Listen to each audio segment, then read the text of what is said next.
kalaban ng demokrasya ang diktadurya.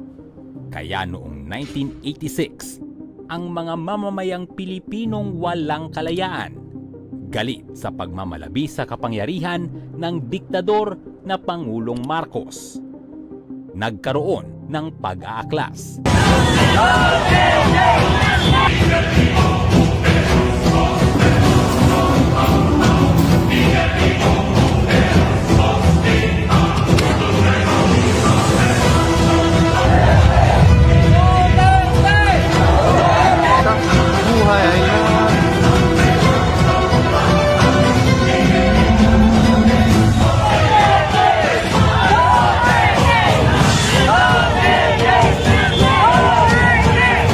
Sa loob ng 4 na araw, nangyari ang People Power Revolution. Sa unang araw, noong February 22, 1986, umpisang nagtipon ang mga tao sa EDSA sa labas ng Camp Crame. Tumiwalag sa administrasyon ni Marcos si Juan Ponce Enrile na nooy Defense Minister at si Fidel Ramos na dating Vice Chief of Staff ng Armed Forces of the Philippines o AFP. Noong sumunod na araw, ika-23 ng Pebrero 1986, pinukaw ng panawagan ni Jaime Cardinal Sin ang mamamayang Pilipino. Lalo pang dumami ang mga taong pumunta sa EDSA at sumuporta sa panawagang patalsikin si Marcos.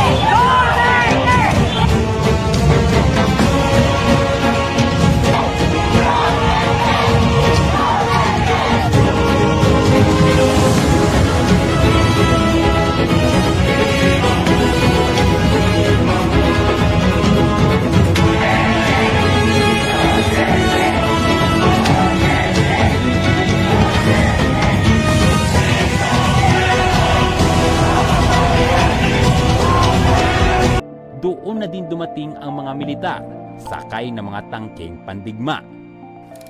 Ika-24 ng Pebrero 1986, ang ikatlong araw, nagbanta ang kampo ni Marcos na aatake ito. Pero patuloy na lumalaki ang bilang ng taong nag-aaklas laban sa kanyang administrasyon. Hanggang sa dumating ang huling araw ng revolusyon. Ika-25 ng Pebrero 1986.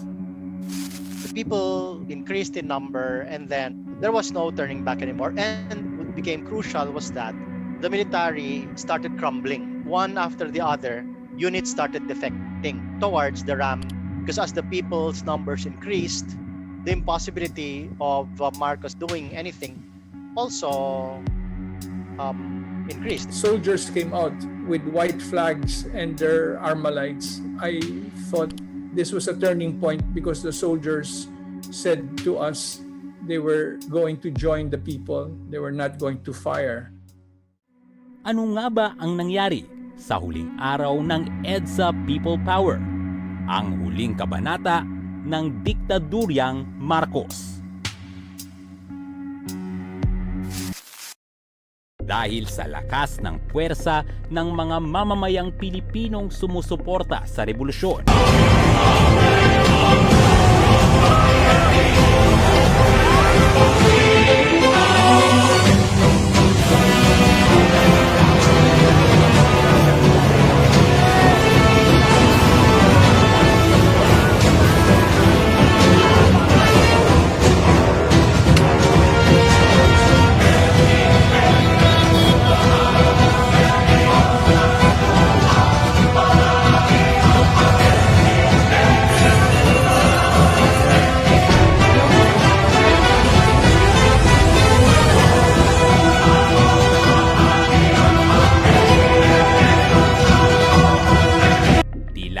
Hindi na sumikat ang araw para kay Marcos.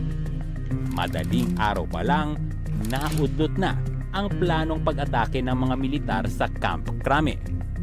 Bandang alas 5 ng umaga, nagdesisyon ang Pangulong Marcos na hindi bababa sa pwesto kasunod ng abiso ng kanyang asawa at dating First Lady Imelda Marcos. Pero halos 30 minuto ang lumipas. nagbigay na ito ng go signal sa kanyang pamilya na lilisanin nila ang Malacanang sa araw na yon. Habang ang kampo ni Cory Aquino naghahanda na sa Club Filipino sa San Juan para sa inauguration nito bilang bagong ganap na Pangulo. Nagbabantay ang mga tao roon, nag-aabang kung sakaling sasalakayin sila ng kampo ni Marcos at pigilan ang inaugurasyon. Pagsapit ng alas 10 ng umaga, dumating si Cory Aquino at nanumpa bilang Pangulo kay Senior Justice Claudio T. Hanqui. Itinalaga bilang Vice President si nooy Senator Salvador Laurel. Nagbago ang isip ni Marcos sa paglisan ng palasyo. Naghanda rin sa kanyang sariling inauguration sa Ceremonial Hall ng Malacanang. Bandang alas 11:55 ng umaga, nanumpa rin bilang Pangulo si Marcos. Pero ang live coverage nito pinutol habang umiere.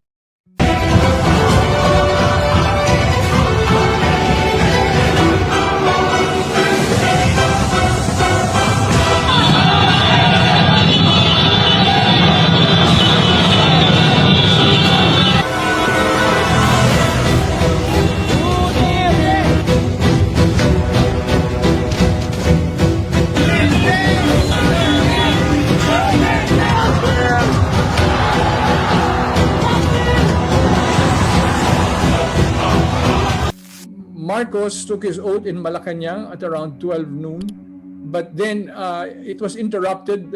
I think TV Channel 4, which was showing that inauguration, was interrupted when the transmitter was knocked out, and so that that was a symbol of the end. In a sense, the screens went blank.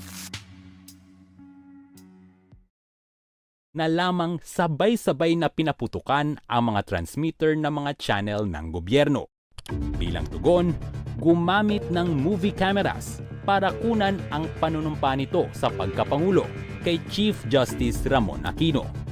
Pagkatapos nito, lumabas ng balkonahe si Marcos at nagpakita sa kanyang mga taga-suporta. There was one last rallying effort that Marcos did. Went to the balcony thing, and he's raising his hand. Then you have the children, they all look worried. I don't know if you saw that picture. Yeah, that was one of his last formal activities as the president of this country.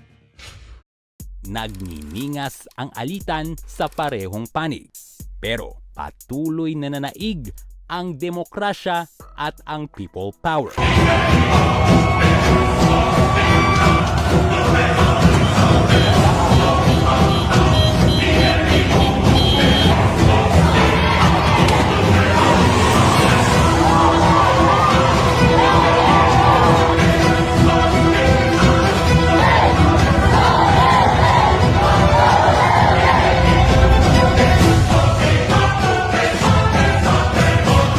Bandang alas 4 ng hapon sa Malacanang, inalok ni US Brigadier General Ted Allen ang pamilya Marcos na gamitin ang mga American helicopters o di kaya'y mga barko para lisanin ang Malacanang.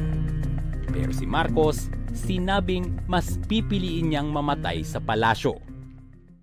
Alas 5 ng hapon, tinawagan ni Marcos si Enrile para sana'y makipag-ugnayan sa ideyang lisanin ang Malacanang. Pero nag-uumpisa ng mag-alsabalutan ang pamilya. Alas 6 na ng hapon nang napapayag ang Pangulo na tuluyang umalis sa Malacanang. The U.S. told him directly through the special envoy of the President of the U.S. to cut and cut clean. And they provided the transport that he could leave Malacanang, and he was assured safe passage to be able to travel to abroad. Alas 7 ng gabi sa Malacanang, ikinarga na sa mga bangka ang mga bagahe ng pamilya Marcos.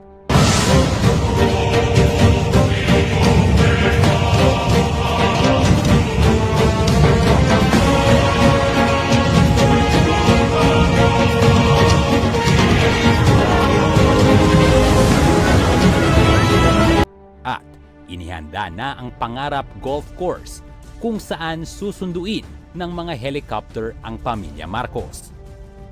8:40 ng gabi, sinisigurado ng mga convoy ang dadaanan ng pamilya Marcos. Ilang minuto ang lumipas. Isa-isang isinasakay ng helicopter ang pamilya, pati na ang ibang kaalyado nito. Ganap na 9:05 ng gabi nang umalis ang unang helicopter sa Malacanang. Makalipas ang halos isang oras, dumating na sa Clark Air Base ang mga Marcos. Pero ang sumalubong sa kanila, mga hiyaw ng taga-suporta ni Aquino. Bandang 9:52 ng gabi, inanunsyo sa radyo na tuluyan na ngang nilisan ng mga Marcos ang bansa.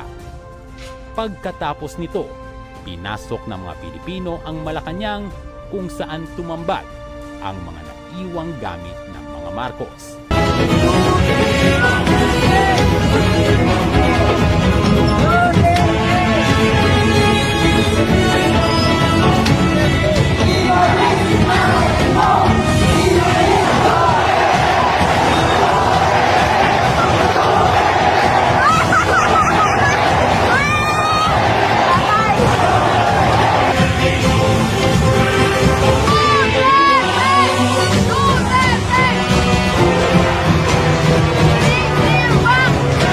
So we entered freely into the buildings, and we were telling them not to touch the papers because those were important documents that could be proof of the malpractice. Sa puntong ito, kinumpirma ng bawat Pilipinong nagwagi ang demokrasya at tumatak sa kasaysayan ang people power. We are 48 who drafted the Philippine Constitution, and we wanted to make sure that never again there will be dictatorship, to ensure that our democracy survive, to make sure that our rights in the Bill of Rights are respected, to make sure that women, youth, children are respected, indigenous peoples, the climate, public health.